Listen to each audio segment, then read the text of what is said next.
السلام علیکم ناظرین، دعوت کی اپ کمنگ ایپیسوڈ میں آپ دیکھیں گے کہ ریبا کسی بھی طور پر ریحان کو اپنا شوہر قبول کرنے کے حق میں نہیں۔ اسے پوری امید ہے ریحان سے وہ اس شادی کے لیے کبھی راضی نہیں ہوگا، لیکن ریحان بھی کیا کرے، وہ پہلے ہی اپنی بیوی کو کھو چکا ہے اور اب اپنی ماں کو کھونا نہیں چاہتا۔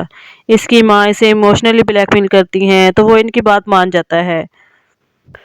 جیسے ہی اس بات کا ریبا کو علم ہوتا ہے تو ریبا بہت دکھی ہوتی ہے اور کہتی ہے کہ بجو دیکھا آپ نے، آپ سے محبت کرنے والا شخص اندر سے کتنا کھوکھلا نکلا۔ ریبا ریحان سے اکیلے میں ملتی ہے اور اسے کنونس کرنے کی کوشش کرتی ہے کہ آپ میرے ساتھ ایسا نہیں کر سکتے، تو ریحان کہتا ہے کہ تم ماضی کی باتوں کو بھول جاؤ، میں نے جو بھی وعدہ کیا تھا، میں اب یہی چاہتا ہوں کہ ہماری شادی ہو جائے کیونکہ میری مما یہ چاہتی ہیں اور میں اپنی بیوی کے بعد اپنی ماں کو کھونا نہیں چاہتا۔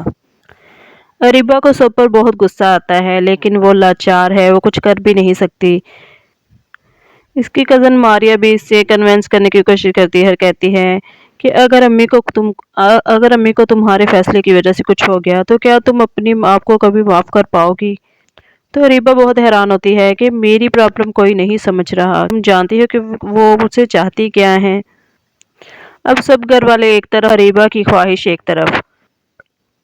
ادھر ریبا بھی غلط نہیں ہے، اس کی اپنی زندگی کو، جیون ساتھی کو لے کر بہت سے خواب ہیں، لیکن مجبوری کی شادی کے بعد اس کے تیور بدل جائیں گے اور وہ اپنی ساس اور نند سے خوب بدلے لے گی اور ریحان کے آگے معصوم بنی رہے گی۔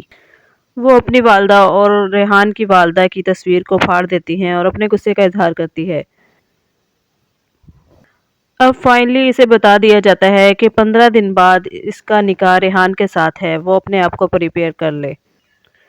ریبا خود کو بہت بے بس محسوس کرتی ہے، بہت روتی چلاتی ہے۔ جب اس کے سامنے دلہن کا جوڑا آتا ہے تو وہ اپنی سب چیزیں پھینک دیتی ہے اور اپنے غصے کا اظہار کرتی ہے۔